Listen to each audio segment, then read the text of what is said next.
నియోజకవర్గ నాయకులు ఈ దీక్షా శిబిరంలో పాల్గొన్నటువంటి వారందరికీ పేరు పేరున నమస్కారాలు. సోదరులారా, ఇవాళ నాగార్జున సాగర్లో 512 అడుగుల నీళ్లున్నాయి. డెడ్ స్టోరేజ్ వచ్చేసి 490 అడుగులు, అంటే ఇంకా 22 అడుగుల నీళ్లు డెడ్ స్టోరేజ్ కంటే ఎక్కువ ఉన్నాయి. దాదాపు ఒక 20 రోజులు 10,000 క్యూసెక్ల చొప్పున నీళ్లు ఇచ్చినా డెడ్ స్టోరేజ్ వరకు మనం ఉపయోగించుకునే అవకాశం ఉంది. ఆంధ్ర వాళ్ళు రకరకాల ఎత్తుగడలతోటి కొంత నీళ్లు తీసుకుపోయి వాళ్ళ పంట పొలాన్ని కాపాడుకున్నారు. కానీ నల్లగొండ జిల్లా ఈ 4 నియోజకవర్గాలకు సంబంధించినటువంటి రైతులు ఈ మంత్రుల చేతగానితనం వల్ల ఉత్తమ్ కుమార్ రెడ్డి ఏమో మంత్రి పదవి తీసుకొని మురుస్తూ ఉంటాడు, కోమటిరెడ్డి వెంకటరెడ్డి ఏమో ఒరుగుతూ ఉంటాడు. ఈ మురిసేటోడు ఒరలేటోడు ఈ హైదరాబాదు, నల్లగొండ, హుజూర్నగర్ తప్ప ఈ ప్రజల యొక్క బాగోగులు కానీ ఈ రైతుల యొక్క బాగోగులు కానీ కనీసం వీళ్ళ గురించి ఆలోచన కూడా చేసినట్టు మనం కనబడలేదు. ఇక ఇక్కడ ఎమ్మెల్యే పరిస్థితి అదే ఉంది. ఆయనకు అసలు ఎమ్మెల్యే ఎట్లయిందో కూడా అర్థం కానటువంటి పరిస్థితి. పిచ్చి జనాలు, పిచ్చోని చేతులు రాయి ఓటు, అభివృద్ధి ప్రదాత, వేల కోట్ల రూపాయలు తీసుకొచ్చి మిర్యాలను అభివృద్ధి చేసినటువంటి వారిని పక్కన పెట్టి ఏదో చిన్న చిన్న సేవా కార్యక్రమాలు చేసిన వాడు ఏదో చేస్తానని చెప్పేసి ఓటేస్తే ఇవాళ ఆయన అక్కడ ఆఫీసులో పట్టుకోవాలో ఇంట్లో పట్టుకోవాలో అర్థం కాక హైదరాబాద్లో పోయి పట్టుకుంటా ఉన్నాడు. కోమటిరెడ్డి ఇంటికాడ పోయి పట్టుకుంటా ఉన్నాడు, ఉత్తమ్ కుమార్ ఇంటికాడ పోయి పట్టుకుంటా ఉన్నాడు. కానీ ఈ మిర్యాల నియోజకవర్గంలో రైతుల యొక్క పంట పొలాలు నాశనం అవుతుంటే కనీసం పోయి చూశాడా, కనీసం పరామర్శించాడా?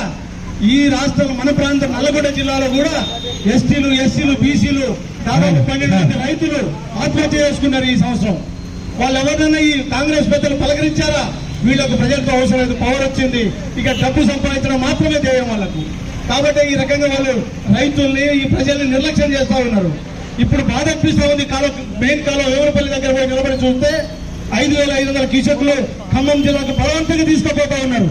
మిర్యాలగూడ సబ్ డివిజన్ లో 18 అవుటింగ్స్ ఉంటే 18 అవుటింగ్స్ దగ్గర పోలీసులను, రెవెన్యూ సిబ్బందిని, ఎన్ఎస్పీ సిబ్బందిని పెట్టి రైతులు ఎవరిని మోరీల దగ్గర రాకుండా, తీవుల దగ్గర రాకుండా భయభ్రాంతులకు గురి చేసి ఇవాళ నీళ్లు ఖమ్మానికి బలవంతంగా తీసుకుపోతా ఉన్నారు.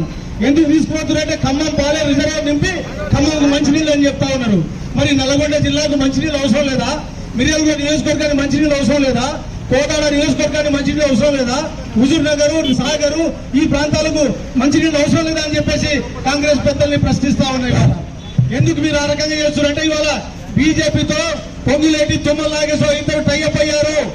నీ అంతు చూస్తా రేవంత్ రెడ్డి, నేను చెప్పినట్టు ఆడకపోతే నేను 30 మంది ఎమ్మెల్యేలు తీసుకొని బీజేపీలో సిండే, తెలంగాణ సిండేగా మారుతా అని చెప్పేసి బెదిరించడం ద్వారానే ఈ రోజు ఖమ్మానికి భయపడి ఉచ్చబోసుకొని నీళ్లు పంపిస్తా ఉన్నారు రేవంత్ రెడ్డి ప్రభుత్వం, ఉత్తమ్ కుమార్ రెడ్డి, కోమటిరెడ్డి.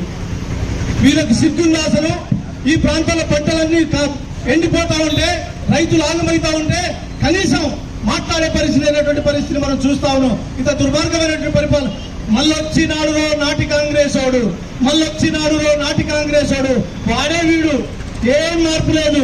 60 ఏళ్ళు ఏ రకంగా నాశనం చేశాడో మళ్ళీ 5 ఏళ్ళు నాశనం చేయడానికి వచ్చాడు. ప్రజల తస్మా జాగ్రత్త, పసిగట్టి పోరాడకపోతే తెలంగాణను సర్వనాశనం చేస్తారు. మళ్ళీ 10 ఏళ్ల క్రితం ఎటువంటి తెలంగాణను చూశామో, కరువు తెలంగాణను, బిచ్చమెత్తిన తెలంగాణను